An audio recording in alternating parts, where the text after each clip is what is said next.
On April 13, 1919, in a quiet garden in Amritsar, British Indian troops opened fire on unarmed civilians. Within minutes, hundreds were dead. This single event would permanently change the course of India's freedom struggle. By the early 20th century, India was under British colonial rule. World War I had ended, but instead of political freedom, Indians faced stricter laws. Rowlatt Act, 1919, allowed arrest without trial, censorship of press. The Rowlatt Act gave the British government extraordinary powers to suppress dissent. This law angered millions across India. In Punjab, protests intensified after the arrest of two nationalist leaders, Dr. Saifuddin Kichlu and Dr. Satyapal.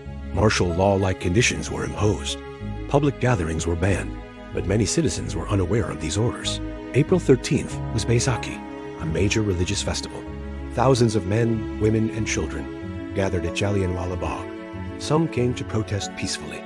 Others came simply to celebrate the festival.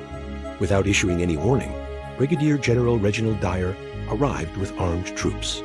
He ordered his men to fire directly into the crowd. The firing continued for about 10 minutes. Over 1,600 rounds were fired. People had nowhere to escape. Some jumped into a well inside the garden to avoid bullets. General Dyer later stated that his objective was not to disperse the crowd, but to produce a moral effect. The British government imposed further repression, including public humiliations and punishments. The massacre shocked the world. Rabindranath Tagore renounced his knighthood in protest. In Britain, the incident was debated in Parliament. Though Dyer was criticized, he was never criminally punished. For millions of Indians, Jallianwala Bagh ended any remaining faith in British justice. It became a turning point, pushing the freedom movement toward mass resistance.